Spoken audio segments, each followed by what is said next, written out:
नहमदु व नसल्ली अला रसूलिल करीम अम्मा बाद फ़ाऊज़ु बिल्लाहि मिनश शैतानिर रजीम बिस्मिल्लाहिर रहमानिर रहीम रब्बि इश्रह ली सदरी व यस्सिर ली अमरी वहलुल उक़दतम मिन लिसानी यफ़क़हू क़ौली। अस्सलामु अलैकुम व रहमतुल्लाहि व बरकातुहू। हम पारा नंबर 23 में सूरतुस सफ़ात सूरह नंबर 37 पहुँच गए अल्हम्दुलिल्लाह। तो हम स्टार्ट करते हैं। औज़ु बिल्लाहि मिनश शैतानिर रजीम बिस्मिल्लाहिर रहमानिर रहीम। सूरह सफ़ात जो है वो मक्का में नाजिल हुई और इसमें 182 आयत और 5 रुकू है। अल्लाह के नाम से शुरू करता हूँ जो बड़ा मेहरबान निहायत रहम करने वाला है। कसम है सफ़ बस्ता होने वाले फ़रिश्तों की, है ना, पूरी लाइन में जो पंक्तिबद्ध है उनके फ़रिश्तों की कसम है। फिर पूरी तरह से डांटने वालों की, फिर अल्लाह का पाठ करने वालों की। बेशक तुम सब का माबूद एक ही है। आकाशों और धरती और उसके बीच की सभी चीज़ों और सारी पूर्वी दिशाओं का वही रब है। हमारे संसार के निकट आकाश को सितारों से सजाया और मुज़य्यन किया है, और हमने ही उसकी हिफाजत की है हर सरकश शैतान से। यानी यह नहीं होगा कि मिट्टी में घुल मिलकर तुम्हारा वजूद सदा के लिए ख़त्म हो जाए, नहीं, बल्कि फिर ज़िंदगी अता की जाएगी। यह भी नहीं होगा कि तुम भागकर किसी दूसरे के पास पनाह लो। तुम्हें हर हालत में अल्लाह के ही दरबार में हाजिर होना है, जहाँ वह अमल के एतबार से अच्छा बुरा बदला देगा। यानी दुनिया के आकाश पर जीनत के अलावा तारों का दूसरा मकसद यह है कि सरकश शैतानों से सुरक्षा हो, और जब शैतान आकाश पर कोई बात सुनने के लिए जाते हैं तो तारे उन पर टूट कर गिरते हैं, जिसमें आम तौर से शैतान जल जाते हैं, जैसा कि आगे आयत और हदीसों से साफ है। तारों का एक तीसरा मकसद रात के अंधेरे में रास्ता दिखाना भी है, जैसा कि कुरान में दूसरी जगह पर बयान किया गया है। इन तीनों मकसदों के अलावा तारों का कोई और मकसद नहीं बताया गया है। उच्च संसार आलम वाला के फरिश्तों की बातों को सुनने के लिए वे कान भी नहीं लगा सकते, बल्कि चारों तरफ से वे मारे जाते हैं। जो जिन्नात होते हैं ना, वो तो उड़ सकते हैं, तो वो पहले आसमान में जाके कान लगाते हैं, फरिश्तों की बातें सुनते हैं, और फिर नीचे आके उनके जो भी तांत्रिक ढोंगी बाबा जो भी है उनके पास आके वो बताते हैं, और फिर ये लोग इस तरीके से भविष्यवाणी कर देते हैं। तो इसलिए अल्लाह ताला ने उनको जलाने का हुक्म दिया है।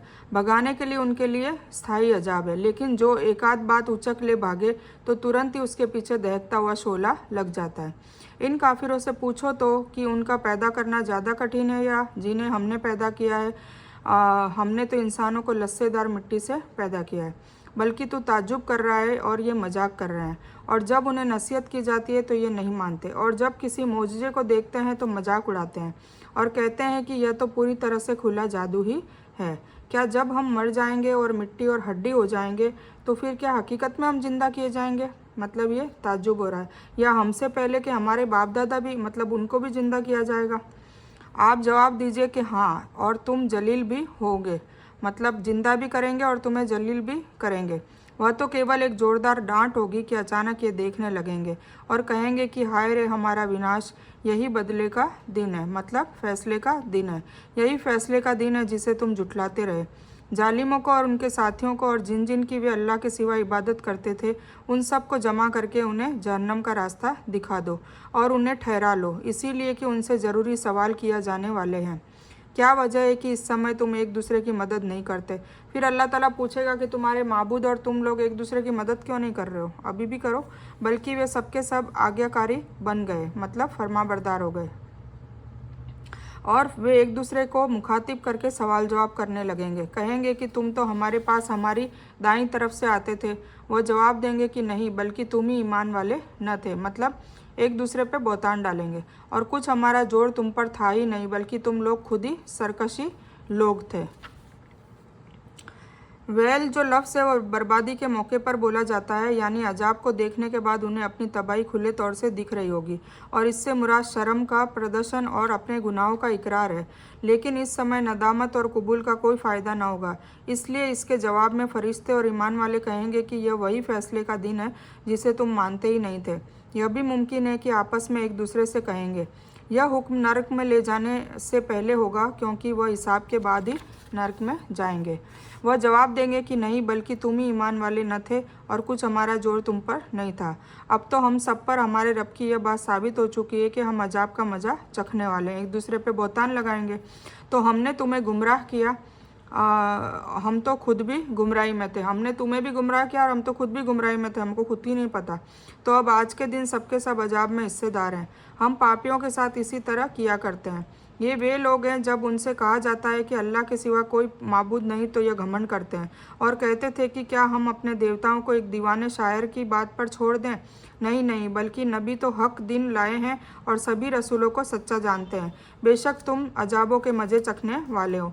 अगुआ कहेंगे कि ईमान तुम अपनी मर्जी से नहीं लाए और आज इल्ज़ाम हमें दे रहे हो। मतलब जो जिनके लीडर होंगे वो लीडर अपने फॉलोअर्स को लड़ेंगे और फॉलोअर्स से उनके लीडरों को बोलेंगे। अगुआ और पैरोकारों का यह आपसी झगड़ा पाक कुरान के कई जगहों में चर्चित है। उनकी यह निंदा महशर के मैदान में होगी और जहन्नम में जाने के बाद जहन्नम में भी होगी।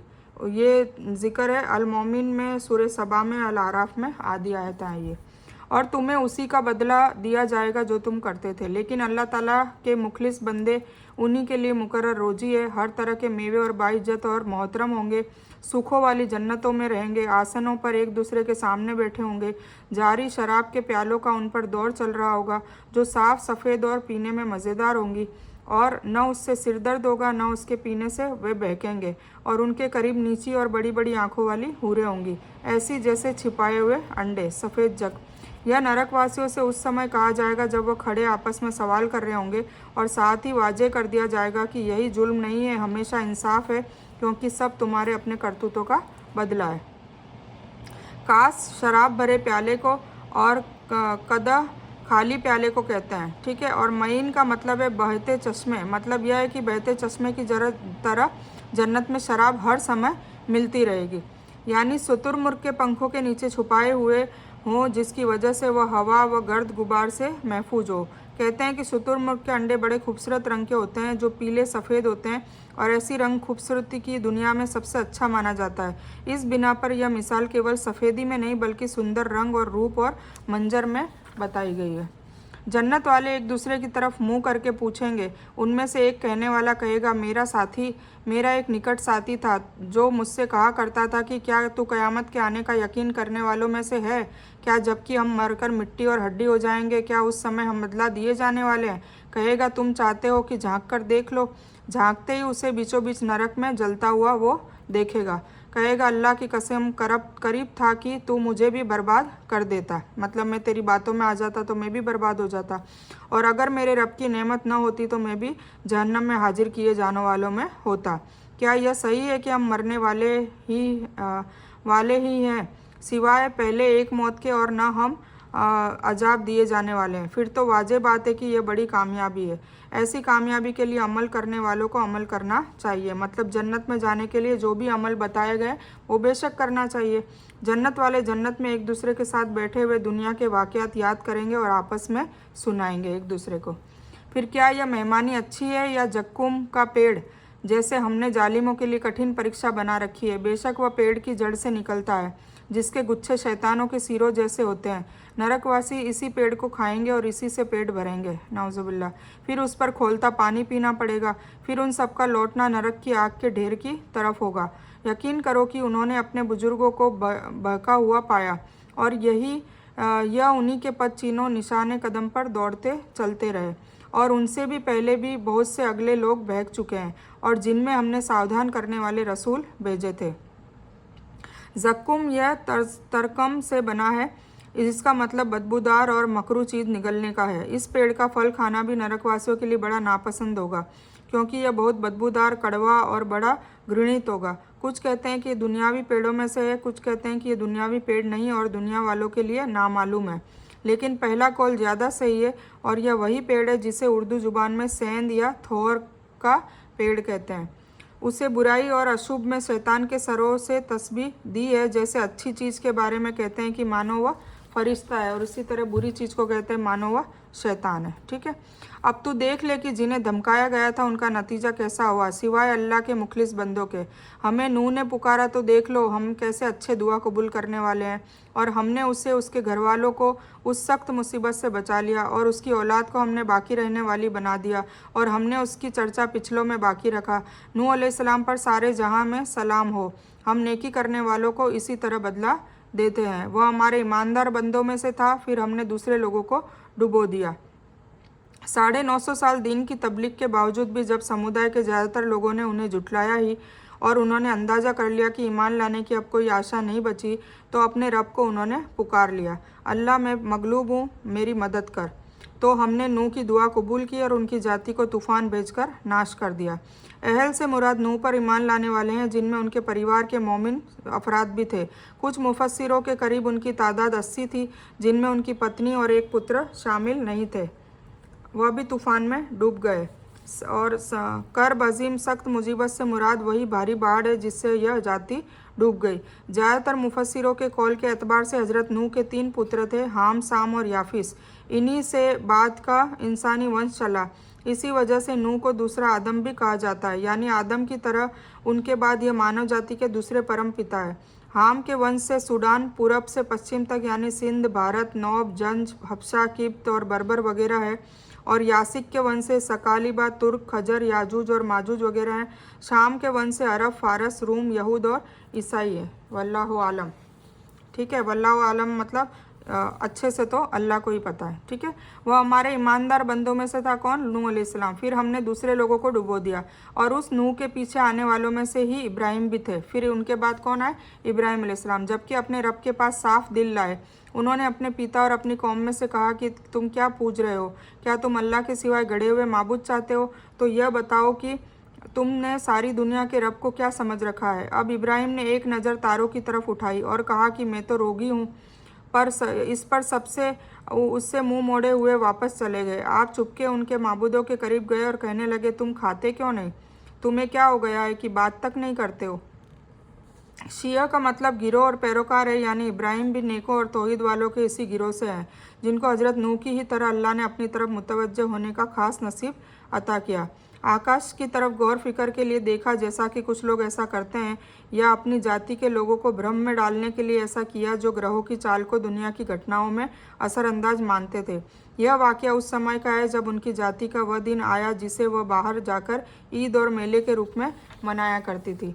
फिर तो पूरी ताकत के साथ दाएं हाथ से उन्हें मार पील पड़े, मतलब इब्राहिम अलैहिस्सलाम ने सारे बुतों को तोड़ दिया। वे मूर्ति पूजक दौड़े भागे आपकी तरफ आए, तो आपने कहा कि तुम उन्हें पूजते हो जिन्हें तुम खुद बनाते हो, हालांकि तुम्हें और तुम्हारी बनाई हुई चीज़ों को अल्लाह ही ने पैदा किया है। वे कहने लगे कि इसके लिए एक मकान बनाओ और उसे दहकती आग में डाल दो, मतलब फिर इब्राहिम अलैहिस्सलाम को उसकी सज़ा देने लगे। उन्होंने तो इब्राहिम के साथ चाल चलना चाहा, लेकिन हमने उन्हीं को नीचा कर दिया, उनकी चाल नहीं चली। अल्लाह के आगे किसकी चाल चल सकती है? जो चालाक और शातिर लोग होते हैं ना, सोचते हैं कि हम पीठ पीछे इसकी बुराई करके, इसको ये करके इसको जलील कर देंगे, पर अल्लाह ताला सब कुछ देख रहा है और फिर वो उनकी चालों को ख़त्म कर देता है। और इब्राहिम अलैहिस्सलाम ने कहा कि मैं तो हिजरत करके अपने रब की तरफ जाने वाला हूँ, वह ज़रूर मेरी रहनुमाई करेगा।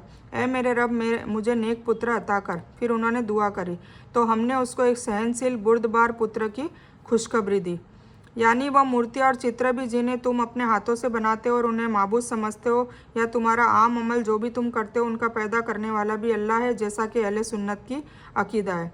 पैगंबर इब्राहिम का यह वाक़या बाबिल में पेश आया। आखिर में यहाँ से हिजरत की और शाम चले गए और वहाँ जाकर पुत्र के लिए दुआ की और हलीम कहकर इशारा कर दिया कि बच्चा बड़ा होकर सहनशील होगा।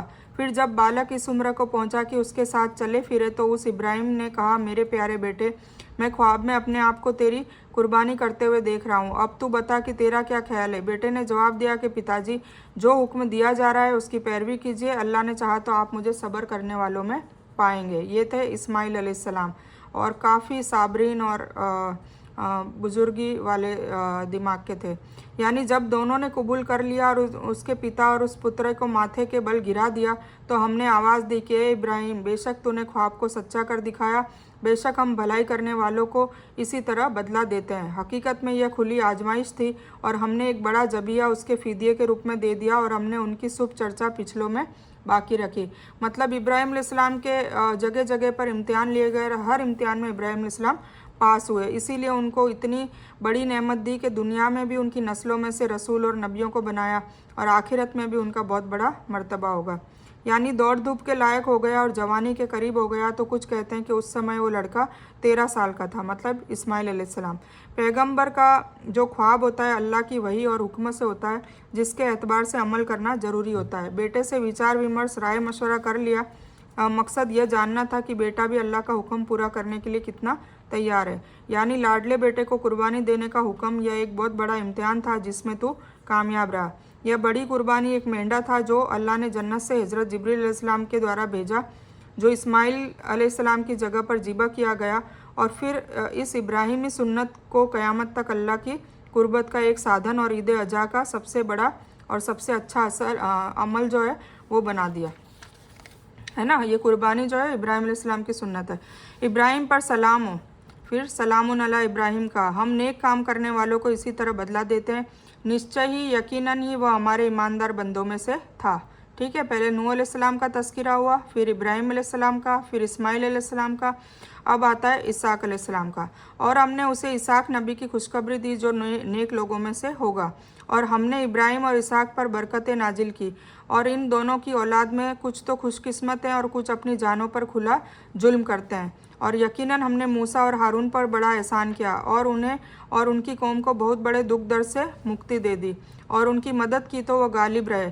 और हमने उन्हें साफ़ और रोशन किताब अता की, कौन सी? तौरेत। और उन दोनों को सीधे रास्ते पर बाकी रखा, और हमने उन दोनों के लिए पीछे आने वालों में यही बात बाकी रखी। हज़रत इब्राहिम की ऊपर वाली कहानी के बाद अब एक पुत्र इसाक की और उसके नबी होने की खुशखबरी देने से मालूम होता है कि इससे पहले जिस पुत्र को कुर्बानी देने का हुक्म किया गया था वह इस्माइल अलैहिस्सलाम थे, जो उस समय इब्राहिम अलैहिस्सलाम के इकलौते पुत्र थे। इसाक की पैदाइश उसके बाद हुई।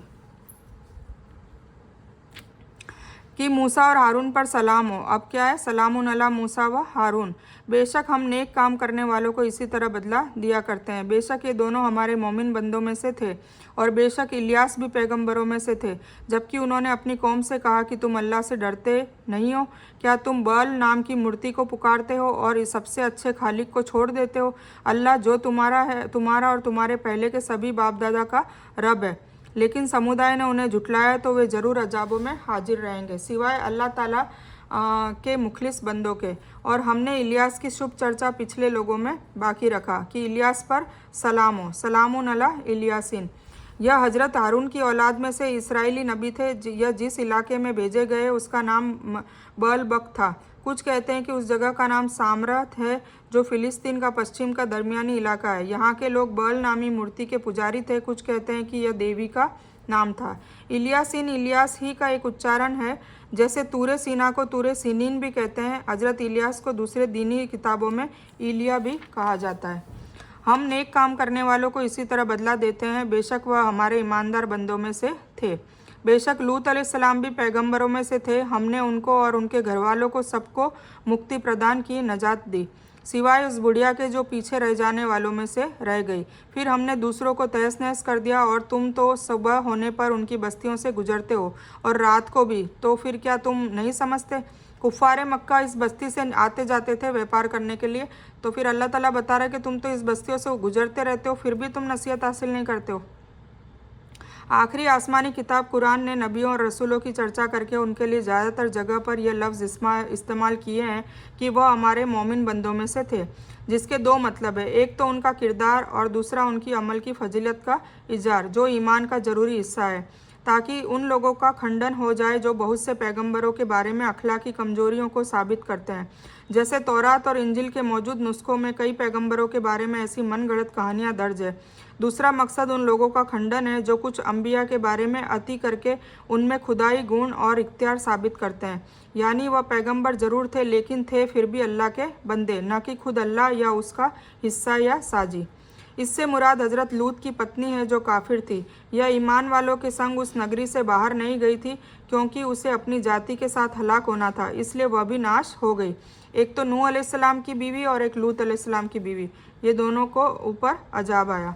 यह मक्का वासियों से खिताब है जो व्यापारिक यात्रा में मतलब तिजारत में जो कुफारे मक्का थे वो इन हलाक हुए इलाकों से गुजरते थे। इनसे कहा जा रहा है कि तुम सुबह शाम के समय भी इन बस्तियों से गुजरते हो जहाँ अब मृत सागर है, डेड सी है, जो देखने में बड़ा डरावना लगता है, मकरू लगता है और बड़ा दुर्गंधित और बदबूदार है।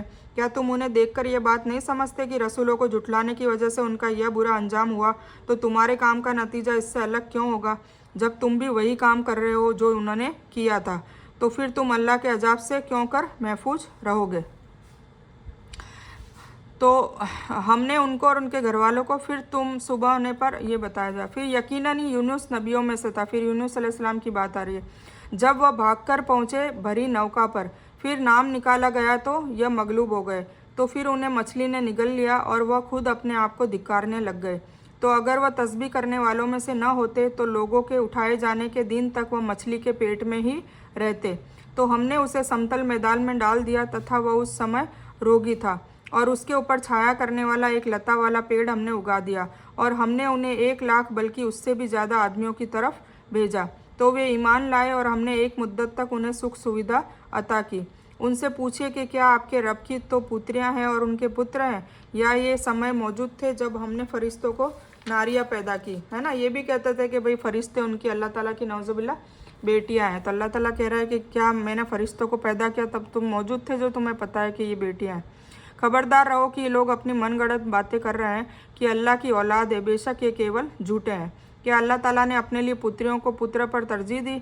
तुम्हें क्या हो गया है, कैसे हुक्म लगाते फिरते हो? क्या तुम इतना भी नहीं समझते, या तुम्हारे पास कोई वाज़ेह सबूत है? तो जाओ, अगर सच्चे हो तो अपनी किताब ले आओ। और उन लोगों ने तो अल्लाह के और जिन्नात के बीच भी नाता कायम किया, और जबकि जिन्नात खुद इल्म रखते हैं कि वे इस अकीदे के लोग अजाब के सामने पेश किए जाएंगे। जिन्नातों को खुद को पता है जो कुछ ये अल्लाह के बारे में बयान कर रहे हैं उससे अल्लाह ताला पाक है।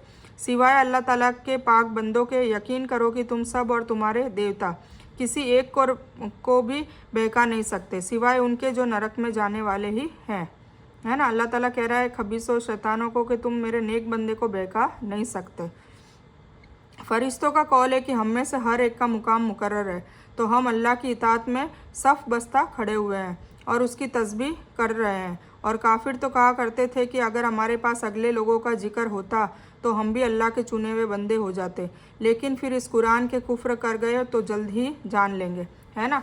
जैसे मतलब पहले के लोगों का सुना कि अहले किताब को किताब दी, ये की दी, तो अगर हमारे पास आती तो हम तो सबसे पहले जिक्र करने वालों में से खड़े होते, हमें अल्लाह चुन लेता। और जैसे ही कुरान नाजिल हुआ तो फिर उसका इनकार करने में सबसे जल्दी यही मचाने लगे। और बेशक हमारा वादा पहले ही अपने रसूलों के लिए लागू हो चुका है कि बेशक वे लोग ही मदद किए जाएंगे और हमारी सेना गालिब रहेगी। अब आप कुछ दिनों तक इनसे मुंह फेर लीजिए। हुजूर पाक सल्लल्लाहु अलैहि वसल्लम को बताया जा रहा है। मुराद यह है कि फ़रिश्ते भी अल्लाह की मखलूक और उसके ख़ास गुलाम हैं जो हर समय उसकी इबादत और उसकी तस्बीह और उसकी तकदीस में लीन रहते हैं, न कि वह अल्लाह की पुत्रियां हैं जैसा कि मुशरिकीन कहते हैं। ज़िक्र से मुराद कोई अल्लाह की किताब या पैगंबर है, यानी मूर्ति पूजक पाक कुरान के नाजिल होने से पहले कहा करते थे कि हमारे पास भी कोई आसमानी किताब होती जिस तरह पहले लोगों पर आई थी, जैसे तौरात और इंजिल वगैरह नाजिल हुई, या कोई पैगंबर या सचेत करने वाला हमें शिक्षा देने वाला होता तो हम भी अल्लाह के खालिस बंदे बन जाते। तो ये अटकलें लड़ाते थे। और फिर जैसे ही अल्लाह ताला ने हुजूर पाक सल्लल्लाहु अलैहि वसल्लम को रसूल बनाकर भेजा, कुरान को नाजिल किया, तो फिर उनको झुठलाने लगे। यह चेतावनी और धमकी है, इस झुठलाने का बुरा अंजाम जल्द उनको मालूम हो जाएगा। और उन्हें देखते रहिए, ये भी लोग आगे चलकर देख लेंगे। क्या ये हमारी यातनाओं की जल्दी मचा रहे हैं? सुनो, जब हमारा अजाब उनके मैदानों में आएगा उस समय उनकी जिनको सावधान कर दिया गया था बड़ी बुरी सुबह होगी, और आप कुछ समय तक उनका ध्यान छोड़ दीजिए और देखते रहिए कि यह भी अभी अभी देख लेंगे। पाक है आपका रब जो बड़ी इज्जत वाला है और हर उस बात से जो मूर्ति पूजक कहा करते हैं। और पैगंबरों पर सलाम है, सलामुन अलल मुरसलीन, और सभी तारीफ़ें अल्लाह सारी दुनिया के रब के लिए है।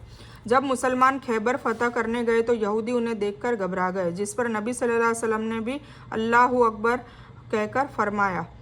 ठीक है, इसमें उन कमियों और ऐब से अल्लाह के पाक होने की चर्चा है जो मुशरिक अल्लाह के लिए बयान करते हैं, जैसे उसकी औलाद या उसका कोई साजी है। यह बुराई बंदों में है और औलाद व साझीदारों की ज़रूरत भी उन्हीं को है। अल्लाह इन सब बातों से बहुत बड़ा और ऊंचा है क्योंकि वह बेनियाज है, उसे किसी औलाद और साजी की ज़रूरत नहीं है। यह बंदों को समझाया जा रहा है कि अल्लाह ने तुम पर एहसान किया है, रसूल भेजे, शरीयत नाजिल करी, पैगंबरों ने तुम्हें अल्लाह का पैगाम सुनाया, इसलिए तुम अल्लाह का शुक्रिया अदा करते रहो।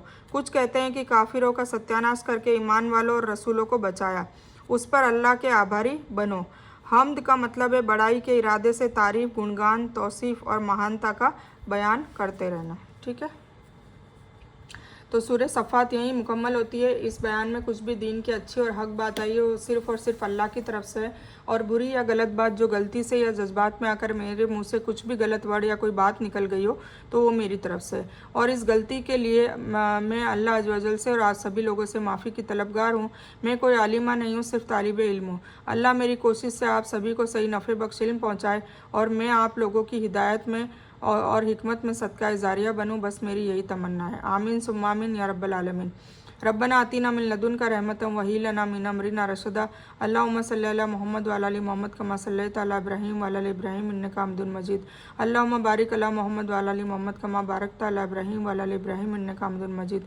व आखिरु दावाना अनिल हम्दुलिल्लाहि रब्बिल आलमीन।